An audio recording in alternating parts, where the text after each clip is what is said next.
Welcome, everybody, to the Beards and Bible podcast. My name is Josh. I'm joined by Gabe Rutledge on this fine Tuesday evening. Gabe, how you doing tonight, man? Doing excellent. I'm flanked here by a warm cup of mint tea, hot cup of mint tea. Hmm. Ready to spend my evening chatting with the joshyhawd. Nobody knows that reference. Yeah. That was my email address for many years. And my That was Zenga more than just handle. your meet. Yeah, it was like a AOL instant messenger handle, joshyhawd, or was it your Zanga or something Huge. like that? Yeah, I can't remember. I don't even know where I came up with that. I think it was that we were talking about who's hard. No, he's hard. Like he's tough or whatever.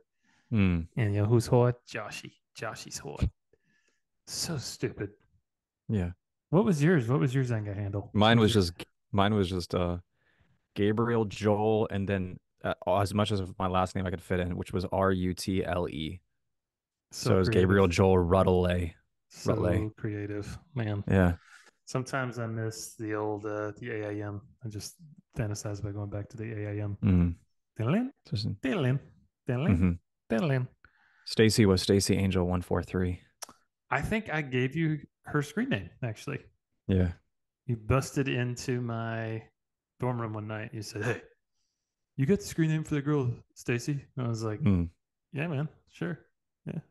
So you're Stacy and I were welcome. just talking about yesterday how I was like, did we ever meet each other? Did someone ever introduce us to each other? Do you Hello. remember do you remember that moment? And she's like, no, I don't think I do. She's like, I do remember the moment you talked to me for the first time ever. She was walking down the sidewalk in the middle Mm-hmm. of Southeastern's campus called El Prado, Mm-hmm. and she had a purse around her arm, and she had her sweater draped across her purse, and the arm of the sweater was dragging on the sidewalk beneath her or behind her. And so I walked, kind of our paths intersected, and I saw her sweater, and so I told her, I was like, "Hey, I was like, hey there, Mrs." No, I said, uh, I Ever the said, charmer. I said, "Hey, your sweater's dragging on the ground," and she's like, "Oh, thank you." And Wow, how fixed it and romantic. kept walking. But Yeah. she's like, "Do you remember that moment?" And I was like, "Honestly, no, I don't." But I believe you that it happens. But it's just funny because Yeah. I said to her the other night, I was like, "Can you, if someone like a time traveler came up and they're like, hey, you come here, come here, come here, both of you, come here, come here. Listen, Yeah. let me tell you Yeah. something. You both are gonna have four children. These are gonna be their names, and you're gonna live in Alabama."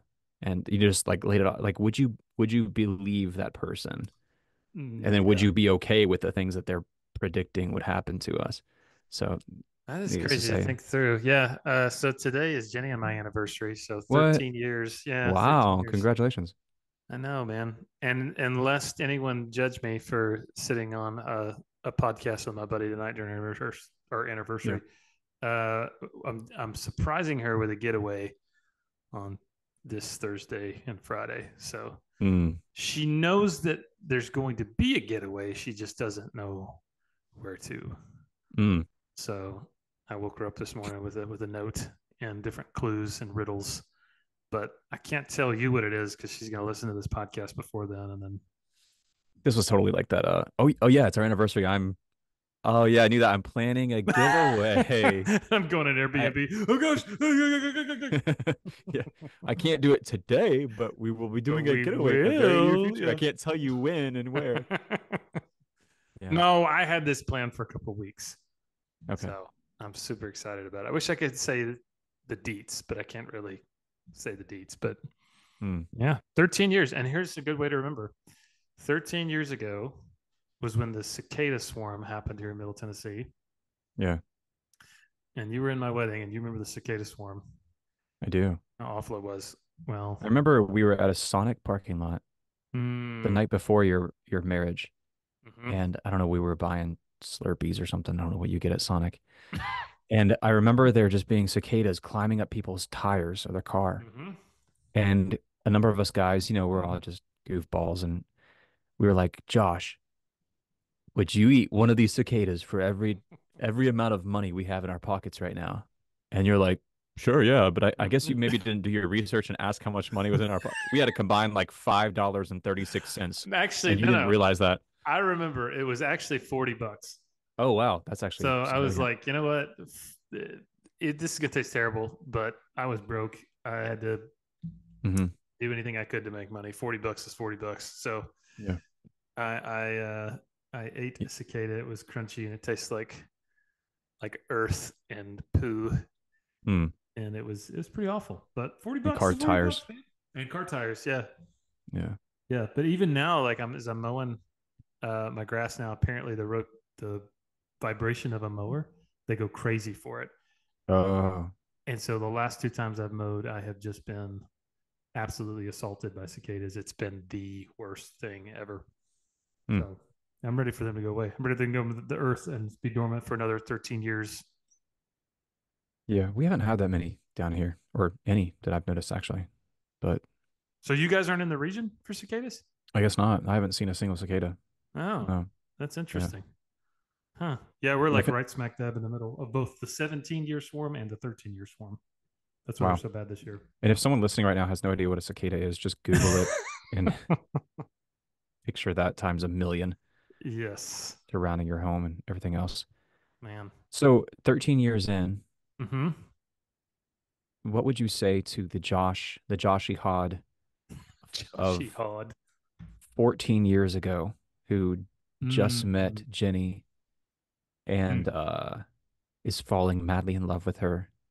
What would you Yes, say to him to like would you say any words of advice or counsel to yourself? very much so. But I'm trying to figure out how much I want to censor for this podcast. Can I be as Hmm. like gut level honest as humanly possible? Yeah, I think that's what we all want. Okay. I Well, mean, depends. depends on what you're gonna say. Yeah.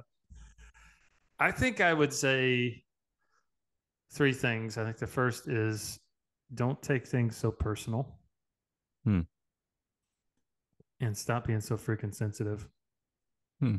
Because early on in our marriage, I think I saw everything, whether it was an irritation or an annoyance or a conflict, as like a major catastrophe. And like we had to resolve it and I had to bring it up and I had to say, this is not going to fly in Hmm. our marriage, that kind of thing. Probably because my parents had gotten a divorce and I was really, really scared. So Yeah. I think I'd probably go back and tell young Joshy Hawd, stop being so freaking sensitive and stop making a big deal out of every little thing. Hmm. It's okay to be irritated with your spouse and just get over it and not have to say anything about it. Because like Hmm. she's probably going to be irritated with you and it's okay. Right. Yeah. Yeah. I think the second thing I would say is just enjoy those early years of marriage and stop rushing things. Just enjoy Hmm. them. Right. Yeah. Stop trying to get to the next stage in life. Stop trying to, oh man, we're in an apartment. This sucks. Let's get a house. Oh, we Yeah. got a house, man. This sucks. We gotta have kids. Oh man, yeah. Nah, dude, you can never get those early days back. Like those are some of Hmm. the best. So, Hmm. and every season is good, right? I mean, our kids are little now, but Yeah. you've got a 16-year-old, so I'm sure it felt like the other day when your 16-year-old was 8, right? Yeah. Yeah. It's crazy how yeah, I have a 16-year-old who's chomping at the bit to get a job and start driving and all that. And I have a newborn due in 3 weeks. It's like, Three man, weeks. 3 weeks, yeah. Holy cow, Yeah. Yeah. dude! I didn't realize it was coming up that fast. Yeah, we still haven't got a name Well, let's talk more picked out. about that, but let me give my third piece of advice. No, I'll talk more about you. Yeah. Yeah. Third piece of advice has to do with sex. And so I think what I would say to a young Josh is That's a wait, has to deal with what? sex. I just want you to get it. Just wanted to hear you say it awkwardly again. Like, Also, if you say it like an hmm, Australian, it's even funnier. hmm, Sex. hmm, Yeah, everything really. related to sex when you say it like an Australian just makes it funnier. Yeah. But I can't demonstrate all that on the It podcast. makes it 6 year. But sex, yeah, yeah. Anyway, if you're from Australia, I apologize profusely, but I just think you guys say that really funny. I think with sex, I would have said stop putting so much pressure on this area of your relationship. Hmm, Stop making it a god. Enjoy it as the gift that it is, and um, just enjoy it and stop putting so much pressure on it. Like it's a beautiful gift that God gives you within marriage, but it is not the most important thing yeah. about marriage.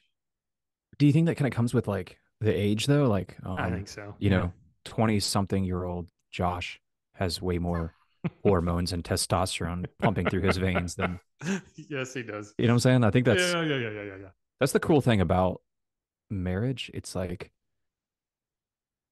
we get married at an age typically where there is a ton of hormones pumping through each of our veins that it's like, you know what? Let's forget about the fact that we have student loan debt or that we have a massive car Hmm. payment or whatever. Let's just take it to the bedroom and make babies. You know what I'm Right, saying? right, And right, it's like right, comes right. back. It's Yeah. just like, but it's so the hormones override any rational thought we might have Hmm. to think things through, Hmm. and then the hormones trick us into reproducing,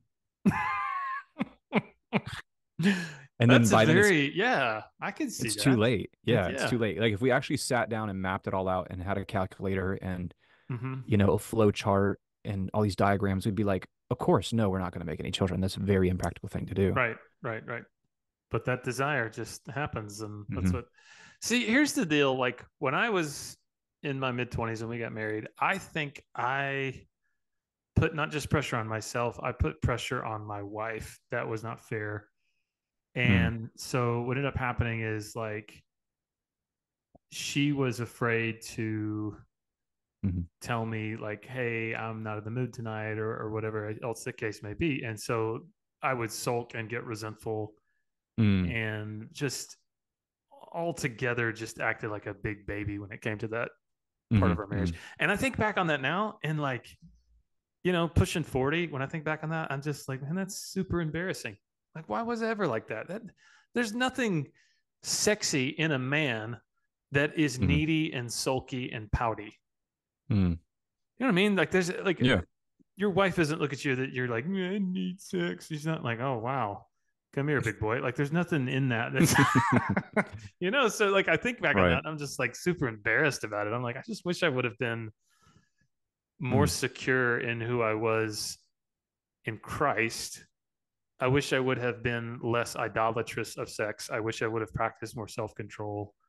And I wish I would Mm. have loved my wife better instead of that becoming such a tough issue in our marriage for the first couple of years. So Mm. yeah, Wow. there you go. Just me getting super vulnerable, Yeah. and you asked Vulnerable. for it or not. Yeah.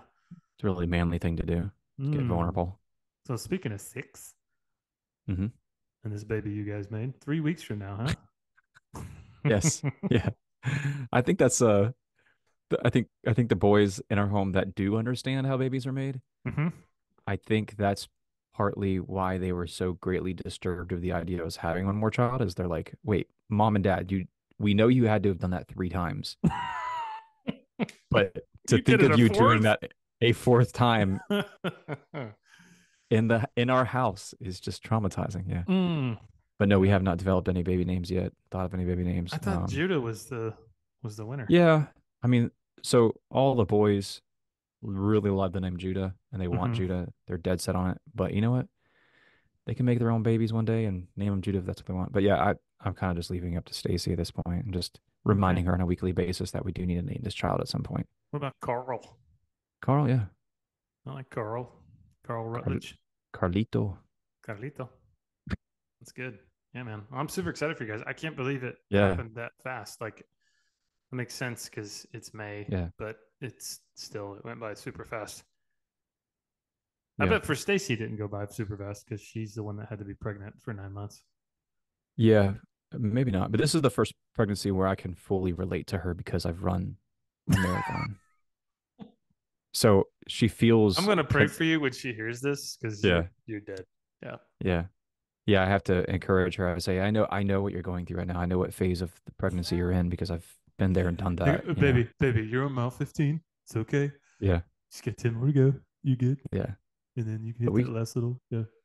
we just feel like we can connect a lot better now, She's gonna having kill you. those shared experiences. Every woman who's ever had a baby listening to this wants to kill me right now. She does. So speaking of horribly painful physical experiences that you put your body through for no apparent reason, Hmm. yesterday I did the Murph for Memorial Day. Yeah, I was gonna ask you. You did it last year as well. I How'd it did. go? Every year I forget how terrible it is, and I'm talked into doing it, and it's pretty terrible. and I'm sore for Okay. like a week afterward. But So it starts with a 1 mile run followed by a grueling sequence of 100 pull-ups, okay, so 200. Okay. let's talk. So joshyhawd doesn't do pull-ups very good, so Hmm. he did ring rows instead. So Okay. I'm not sure what that okay, is. it's where you got little like rings, and you tilt your body sideways, and you just pull yourself up. Hmm. Yeah. So Okay. let me clarify that. I guess that's I did the mur. I didn't do the murph. I did the mur. Okay. And Okay. then two like how does someone do 100 pull-ups for Okay. time though? So Like how so the CrossFit pull-ups? the serious CrossFitters will basically do them all in sequence. So they do the 1 mile. You wear a weighted vest, Mm, which I wasn't going to do a weighted vest, but my buddy Jesse, whose house that I do it at every year, last year I wore the weighted vest for the first time. He's a police officer, and he has this big, heavy, really tough looking police vest that's super heavy that he wears.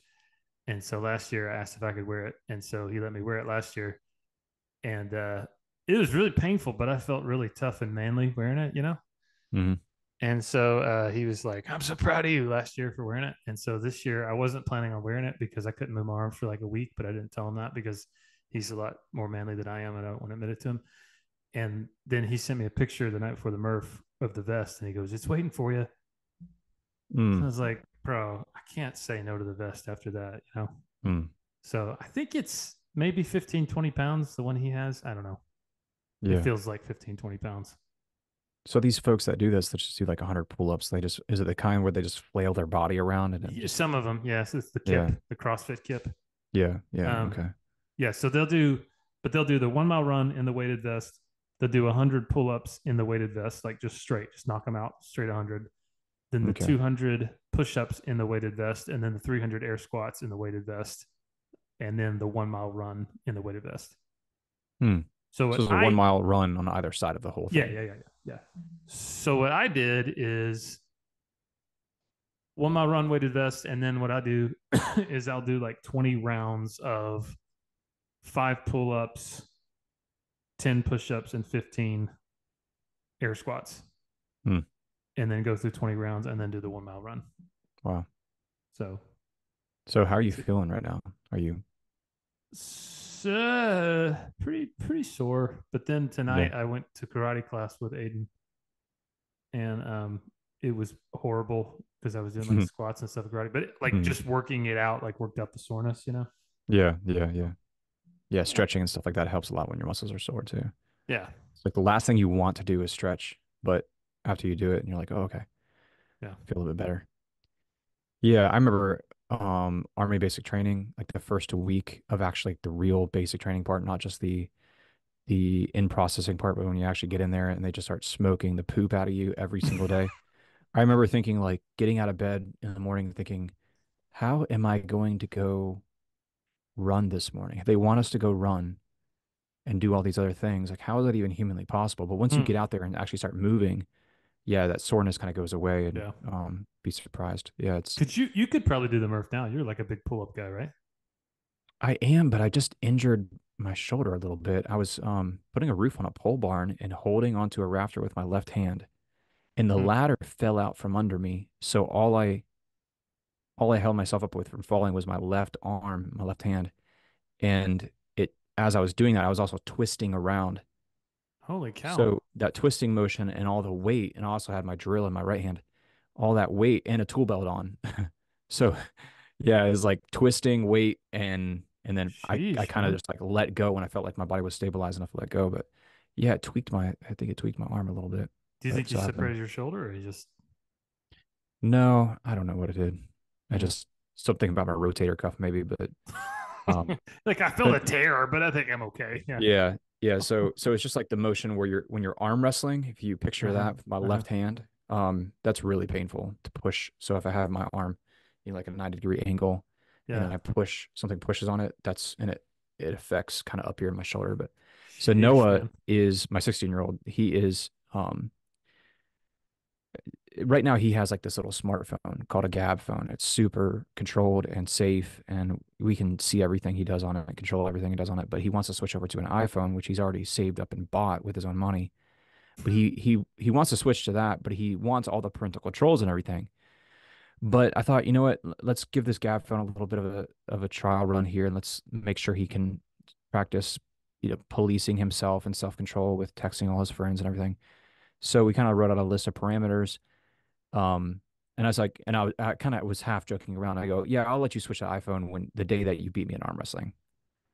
Well, he Oh took that man. 100% literally and like seriously. So, and he keeps like reminding me of that every Yeah. single day for probably the past month. He has been arm wrestling me with both arms, and Holy he's yet to cow. win. But he's been working out like a madman. Like, so we He's have got the like, Rocky training montage on. He's staring at your picture. yeah, Come on. yeah. He'll go down to the off the back porch, and we have like 4 sets of dumbbells and a pull up bar, and we've got like yoga mats to do push-ups and sit-ups and all this Oh, stuff out that's there. hilarious. He'll bring the Alexa out there and play like, you know, Toby Mac, or I don't know what he listens to or whatever. And he's just jamming out there. I mean, like 9 o'clock at night, you'll just hear him like huffing and puffing out there, working out. Just thinking about And that iPhone, man. yeah, yeah, he's motivated. But the thing is, he's That's like getting hilarious. harder and harder to beat. Like his arms are getting visibly bigger. Well, now that you just messed your shoulder up, dude, Yeah. he's gonna listen to this podcast. He's gonna find out, and then he's gonna Well, be like, "Now's my chance," you know. that's the thing I was leading up to was he arm wrestled me yesterday with my left hand. And as soon as it was over, it was throbbing just extremely bad. I actually had to go and get a big ice pack and put on my shoulder just to ice it after an arm wrestle. Oh Um, gosh. so I just told him, I'm like, look, man, I'm gonna take a week off with my left arm and just let it heal. And of course, he was like, "Oh, because you're scared of me with my left hand. You know that I could beat you with my left hand." So, yeah, So, in the week that you take off, he's gonna be slamming creatine and muscle yeah, milk, and testosterone, and yeah, yeah, yeah, yeah, yeah. Wow. Wow. May the best man win. I mean, that's a good way to yeah, motivate your son. I like that. yeah, yeah, and it Hey, you motivates me wanna? too. What'd you say? It's motivating me too to be just a slightly better than he is. You're So, gonna be like Bryce Harper, and his dad. I don't know if you know Bryce Harper, the uh-uh. baseball player. His dad pitched to him at the home run derby a few years ago. Oh yeah. And Bryce Harper is like a full grown man that's, pretty buff. He's a professional baseball player. And then there's his dad. His dad's like in his 50s and 60s. And like, yeah, his dad could still beat him up. Hmm. One of those. Yeah. That's funny. Yeah. You want to look at some questions people sent in? Yeah. Yeah. All right. We got two tonight we could take a look at. Okay. First one is from our good friend Blair. Hi, Blair. Appreciate you listening and sharing. Blair sent me a text a few weeks or last week, and one of the questions she asked is, "Have y'all ever talked about women in leadership on the podcast, Mm, specifically mm, women in teaching slash pastoral roles?" I have multiple questions within this realm, but wanted to know if it's already been covered, and I just wasn't finding it. mm. Good question. Yeah, so we haven't talked about women in church leadership. Really? I thought we did. I don't think so. No, I think we've been too afraid to kick the hornet's nest with that one. Hmm. Yeah. Did we Um, do an episode? I thought we did an episode on like on church leadership or elders or okay. Yeah, you're right. We did eldership on qualifications for overseers. So within that, yeah. we did mention that. So yeah. So Blair, to answer your question, no, but kind of yes. And here's Yeah. here's I think where at least I landed. I think I'd be curious to know what Gabe has to say about it. But what we said is there's kind of three. Um, well, there's two theological viewpoints on um, women in pastoral leadership in the church realm. The first is called egalitarianism. And Mm, egalitarianism would basically say that within church leadership, there are really no differences in men and women, and women can hold any office within a church as men can. Um, so it's completely equal. You can have women pastors, women elders, women overseers. Um, you know, so that's egalitarianism. hmm. The second would be called complementarianism, and complement with an E, not an I. So like people working together. And so complementarianism would say that men and women are equal, but within the church, there are distinct roles that are reserved biblically only for male leadership. Mm, So when we talked about the office of overseer or the qualifications for an elder, one of those that you read is husband of one wife.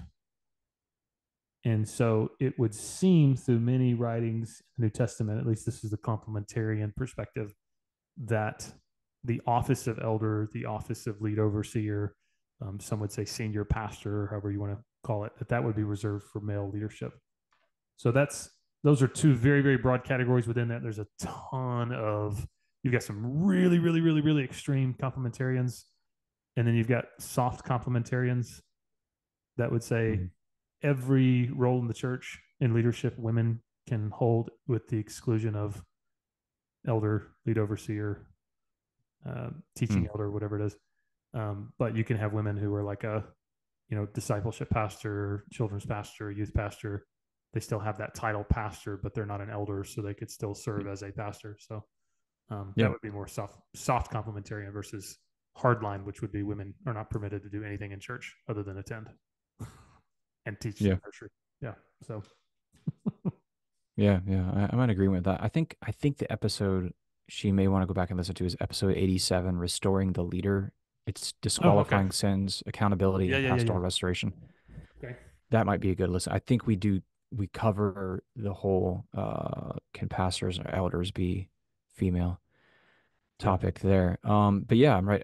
I think like we have at our congregation women who are excellent teachers and Mhm. exercise that gift in teaching. They write books and they lead Bible studies using those books or whatever. But I think there is an office and a position within a local congregation and church called an overseer or a deacon. That seems like the Bible seems to indicate that can only be held by a male. Oh, wait a second. So when you say overseer, you mean overseer elder? Yes, yeah. Okay, you said Like a deacon. So yeah. just for Yeah, clarity. I'm sorry, I Yeah, misspoke. you're good. Yeah, You're yeah, good. You're yeah. good. Overseer, overseer and elder, yeah. Yeah. Yeah, yeah. Yeah. Interestingly, the office of pastor is not really found in the Bible. Hmm. Pastor is mentioned in the book of Ephesians, where it talks about what some people would say the fivefold ministry. Mm, So pastor is mentioned as kind of a gift within that. mm, So a lot of times when we think of that person's a pastor or they're a pastor, we think of a guy who's leading the church, with a shirt and tie up front in the pulpit. Um, and that's not really what they would have been called in the New Testament, as far as we know. They would have been called a lot of things. Maybe episkopos is one word. mm, Um, I'm trying to think of the other word in Greek. It's escaping my mind right now. But really, the idea is kind of a plurality of men that's leading mm. the church, with one of those men being kind of the lead, Yeah, yeah. ruling elder, teaching elder, lead overseer. Um, so pastoring is part of what they do, but someone can have that gift of shepherding and leading someone without being an elder. Hmm. Yeah, yeah. You got episcopos and presbyteros, Yeah, yeah, yeah. That's the where we one. get the word like Presbyteros. Yeah. presbyter. Yeah, where we get the denomination Presbyterian Mm-hmm. because they have an elder led structure and model. Yeah. So, Gabe, what would you say to someone who would say, I think it's sexist and misogynist to say that women could not be allowed to serve in that office as a elder or lead overseer? What would you say to that, to a Uh, egalitarian? I would say I'm sorry, I disagree with you. Like I actually see it as protecting women quite a bit from spiritual attacks that come with being in an elder pastoral role. Um, if I were to swap positions with Stacy and have my wife Stacy doing what I do, she would come under immense spiritual attack from our adversary. And Would you have to submit to her since she would be your spiritual authority? yeah, I suppose. Yeah. I guess. Yeah. That's just interesting. Like if you think about in the home, Yeah, it seems clear that there's a structure for yeah, that God appointed men to be leaders in their home, and so yeah.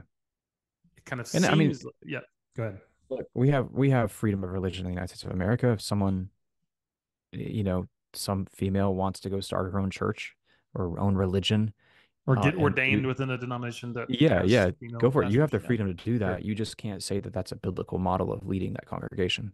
You can do that all day long, and you can make, have great success. You can lead people to the Lord doing that, but you just can't convince me that that's a biblical model of leadership in the local assemblies. Would you say So, that's a major issue or minor issue? Is that a heaven or hell issue? Or is that like just no, I'd say it's a a minor doctrinal issue. minor? Yeah, that's where I'm Um, at too. yeah, yeah. Yeah, Um, I think that folks that I've met that are egalitarian, I feel like they're not all created equal. And what I mean by that is there are some that I feel like have studied it very extensively mhm, and have come to the conclusion that women can be ordained as that office. And I think they've come to that conclusion honestly because they've read the scriptures. Now, I disagree with their interpretation of scripture. mm, I can't get there when I, read husband of one wife. Okay, so what does that mean?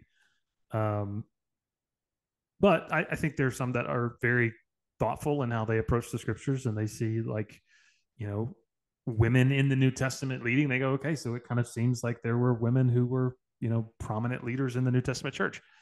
And then there are others that I don't feel like have done any research scholarship or biblical. They've come to the conclusion that women should be allowed to be in that office before they've even opened the scriptures to find. mm. Does that make sense? Yeah, yeah, So yeah. if you start with the conclusion, women should be allowed to be, um, senior pastors and elders. That's your conclusion you start with. Then you're going to basically either not even bother to do the work of looking in the scriptures to try to see if you're right or wrong. Hmm. But then if you do look at the scriptures, you're going to find reasons to support the conclusion you already came to. Yeah, yeah. So what would you say to the guy that says, okay, well, it says in the book of First Corinthians that Paul does not permit a woman to speak in the church? Oof. Why you throw that at me? Throw me on the spot like that. No, I think there was a lot going on within the historical context of the Book of Corinthians and the city of Corinth, Mm, um, that we probably don't have time to get into tonight. But that, just long story short, I think there was a great cultural imbalance between men and women, uh, and was at great odds with the Bible. When we read letters from Paul, we have to remember that we're stealing people's mail and we're reading it mm, and coming to pretty hefty theological conclusions using those stolen letters, let's call them, without, if we don't do the hard work of learning what's going on in that home from which we stole that letter, so to right, speak, right, right. then we can come to some pretty drastic and pretty faulty conclusions. Yeah, Um, but obviously, I'm not saying that there are some very plain, simple truths in Paul's letters, sure. uh, and especially I would say letters like Titus, letters like to Timothy. Those are very pastoral letters where he's just writing some basic practical things, and that's where we'd find prohibitions or um everything like, well, the qualifications for being an elder or deacon within the congregation would be in those letters. So Mm-hmm. yeah, Corinthians is like there was just a lot going on culturally speaking that I think we need to be aware of. Yeah. Yeah. So to the guy, because it's 99.9% of the time men that are heavy handed, hard lined, Hmm. complementarian. Women can't do anything in church other than submit to men. Maybe they can teach kids, maybe they can lead a ladies' Bible study, but the minute that child turns 12, they they don't have anything to say to that boy, right? Hmm. And so they use that verse where Paul says, I do not permit a woman to speak in church. Well, that doesn't make sense even in the logic of Paul's own writing, because Paul says when a woman prays or prophesies in church, she needs to cover her head. Okay, well, wait a second. Hmm. When you pray and prophesy, aren't you speaking? Hmm. So what does that mean that women have to be silent in church? Paul says, oh, by the way, when the women pray and prophesy. Well, wait, you just said they got to be silent in church. Which one is it, right? So that would kind of tip us off to know there's probably more going on there. Yeah. Like you said, we're reading their mail, so we're not exactly sure the issues that were there, but it certainly seems like an extreme version of complementarianism that says that women cannot lead in the church in any way, shape, or form other than leading other women and teaching children. Hmm. There's a lot of problems with that biblically. Um, and then even it's pretty interesting if you study in the New Testament, you've got uh, Priscilla and Aquila, a Hmm. husband and wife team that Paul meets. And so Priscilla is a lady. Do you think they got married because their names rhymed? Like Hmm. it's fate. Probably helped out. Yeah. It's like it's Sherry and Terry, right? Uh, yeah, and then we have Lydia in the city of Philippi. That was a host of some sort of a house church or prayer meeting. So Hmm. maybe she had some sort of leadership role. Then we have Phoebe, who is mentioned in the book of Romans, I believe. So she's mentioned as some sort of a leader within the church. And then there's also I think I'm going to get this right. Junia is the name. Let's see. Junia in the Bible. I just looked it up. Romans 16:7. Junia would have been a leader in the church. And some would even say that she was some sort of a female apostle. I don't know if uh, that's probably a stretch saying that Junia Hmm. was an apostle, but it may seem that she was a some sort of a leader in the house churches of Rome.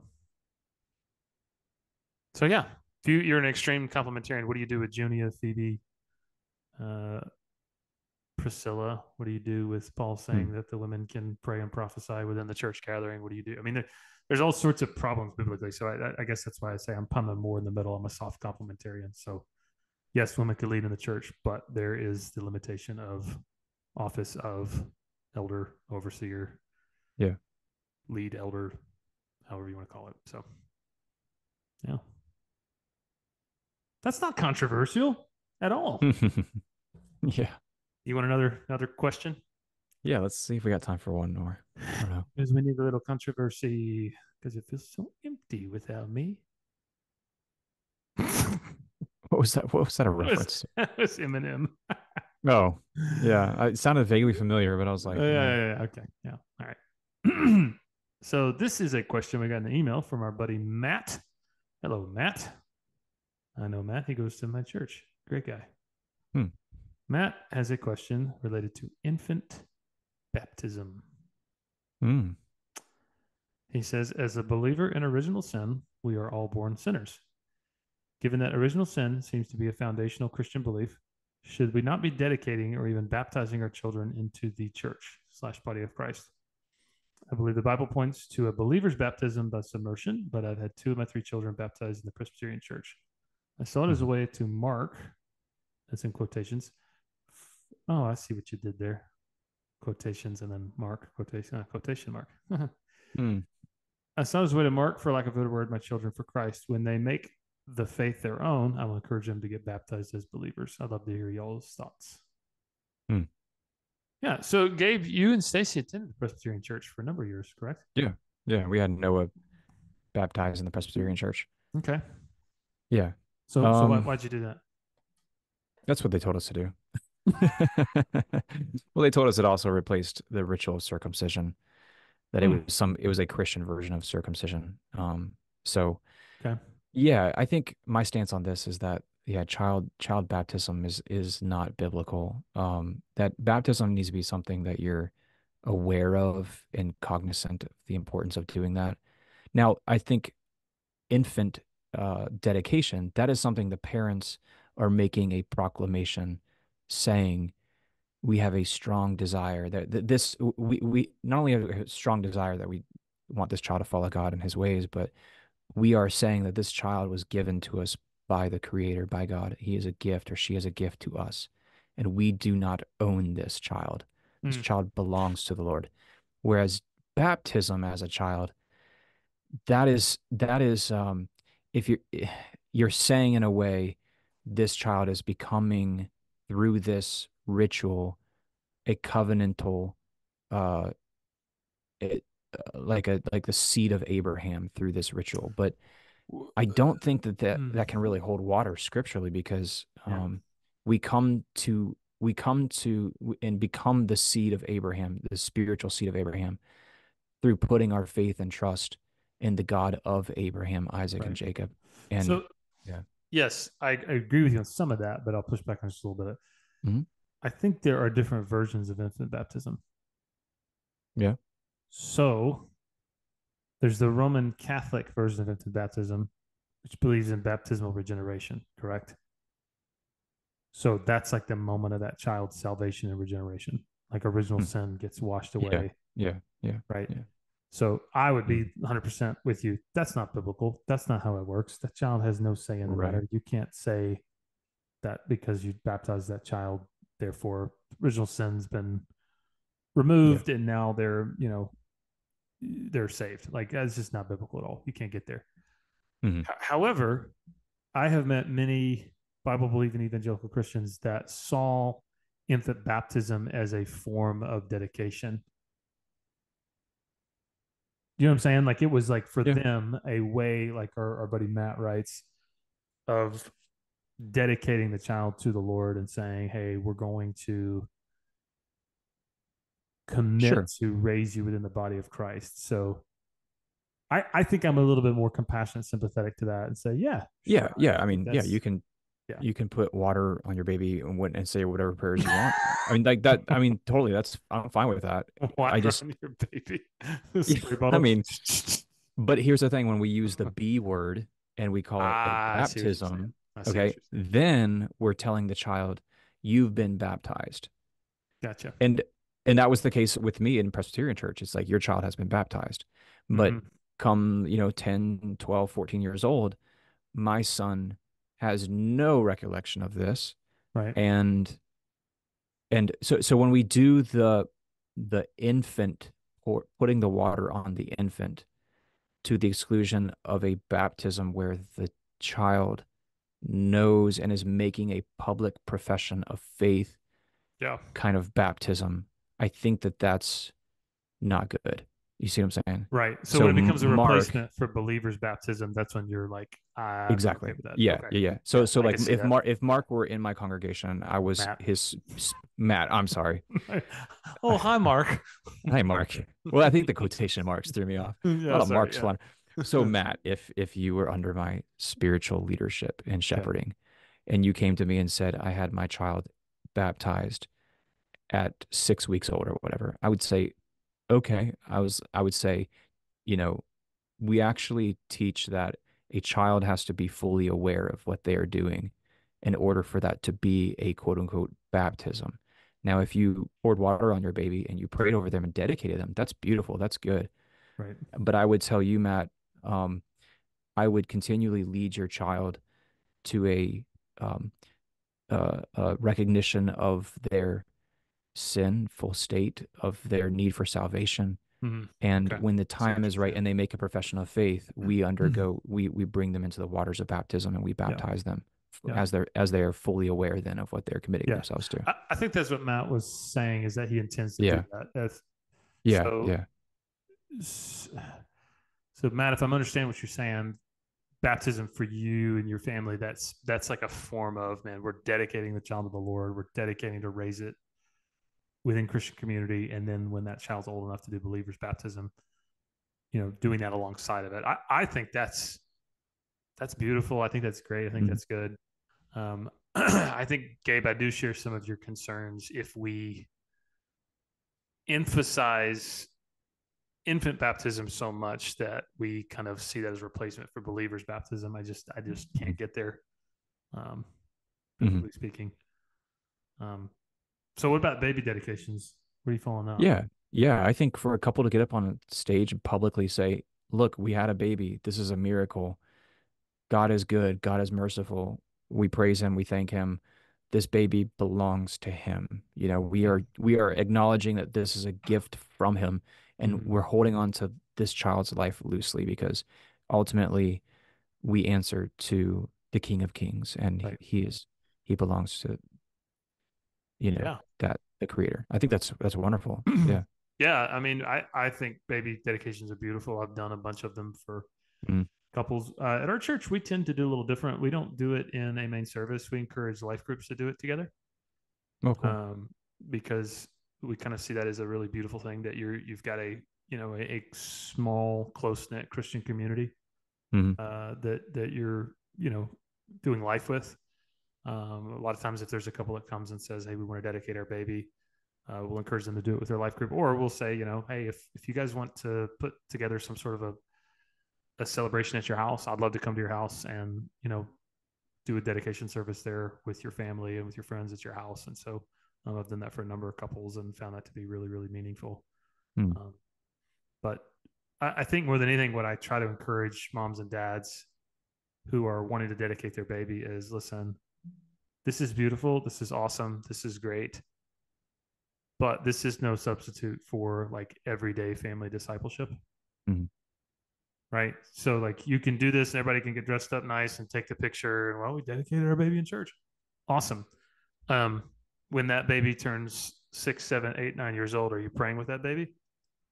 Are you reading the Bible with that baby? Mm. Are you bringing that baby to church? Are you know what I'm saying? Like that's the part Hmm. of it that's like you dedicate your children to the Lord on a daily basis by Mm. praying for, discipling, reading the scriptures to, talking about the Lord, committing to be in a church body. Mm. That goes beyond just the ceremony. Have you ever had family that has like dedicated their baby or heard about this? They dedicated their baby and they thought that maybe that would change the baby's behavior in their life, like, and then didn't really go like No. I worry too that with baby dedications, they think, okay, God's gonna miraculously impose his will on this human now. They're not gonna Mm, have free will to do whatever they want. And then they turn rebellious or something and they're like, we dedicated him at such a young age and I don't know yeah. what I understand. I don't know. Yeah. There's that too. I think dedication, the stressing. Look, this is just a moment of displaying, publicly displaying gratitude Right. and offering up and saying, ultimately, this child is not ours. Mm-hmm. But stressing, look, this child still has free will, Yeah. and they will choose to either follow the God of heaven or not. Yep. Our dedicating this baby does not change that fact about them. So. Yeah. That's super important, man. And It's that's so. yeah. Go So ahead. like you said, it's our job to make sure that child is constantly and repeatedly exposed to the gospel message. Yeah. Yeah. I think we gravitate as human beings to the one and done type thing. Hmm. Hmm. Like we gravitate towards ceremony and ritual over daily reality. Mm. And I think it's because we're just at times looking for the box to check or the hoop to jump through.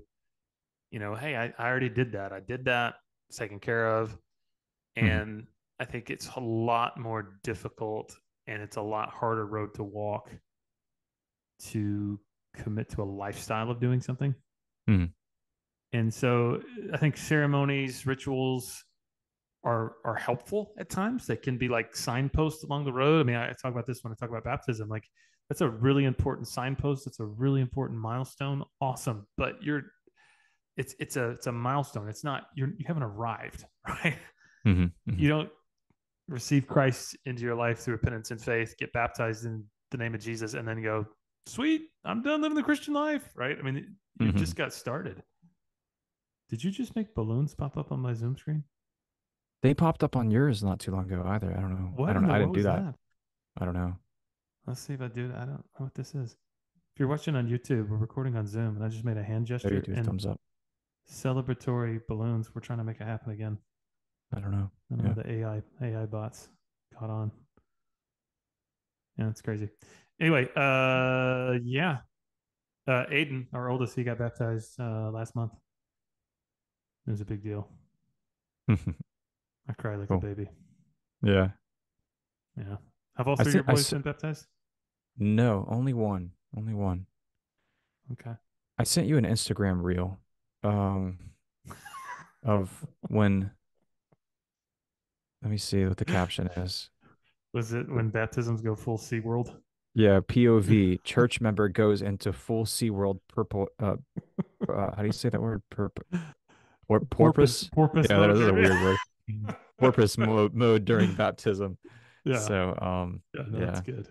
I that saw was a it. good one. That was an excellent one. It's a guy that looks like Mick Foley, the Mm. wrestler, and he comes up out of the water after he's baptized, and he looks like a porpoise from SeaWorld. Like he throws his neck back and does the gyration and almost drowns the man of God trying to baptize him. So Mhm. I've never had that happen, but I guess there's a first time for everything. So it's crazy. Oh man. Do you ever get annoyed at me for sending you Instagram reels? Or are you Ever, like, just keep okay, it coming. all right. I Here's what's funny. I'm gonna look on my Instagram right now, and I will read to you every day. Every day I get you're one of, let's see. Okay, oh, Russell Rodden. So Russell, if you're listening, thanks for the yeah. Instagram reels. Bobby Fletcher. Mm. Bobby, if you're listening, thanks for the Instagram reels. Kelvin Jackson. Kelvin, thank you for the Instagram reels. I love them. Wesley Alexander, Gabriel Rutledge, Mm. Ryan Brulette, Jared Spear, Mason Crooks, Jonathan Dykes, Mm. and sometimes Caleb McKinney and sometimes Ben Goins. But really the daily ones are the top six that I just read. So Yeah, yeah. So like I'm sitting there drinking a cup of coffee and I find something. I'm like, I have a group of like four friends that I send these things to, and every funny yes. Instagram reel I see falls into one or all of those four guys' categories Yes. of sense of humor. And I'm like, oh, Josh would like this one. So And he does. yeah. Thank you. Yeah, it's always good. Mm, I'm off of Facebook right now. I deactivated the other day because I just got tired mm, of the tomfoolery, and I've deleted the Instagram app on my phone, but I still have it on my internet browser, so it's a little harder to watch, yeah. but it's worth it. So You're probably way more productive than I am because of that too. you know, I don't know, probably not, because Mm, I'm still going on my browser to watch stupid Instagram reels that are sent. So I don't mm. know what that says about me, but anyways, well, Gabe, this has been fun, man. Yeah, it has been. Yeah. And thank you for Blair and Matt sending in good questions. Hope we Yeah. addressed them satisfactorily. Yeah. Thank you, Mark Matt. Oh, hi, Mark. It's Matt. It's Matt. Sorry. Yeah. So, and Blair, I didn't mess your name up because I think you're one of only two Blairs I know. So, very unique Mm. name. So, thank you for that. And yeah, shoot us an email. And thanks for listening as always. We'll see you guys next time.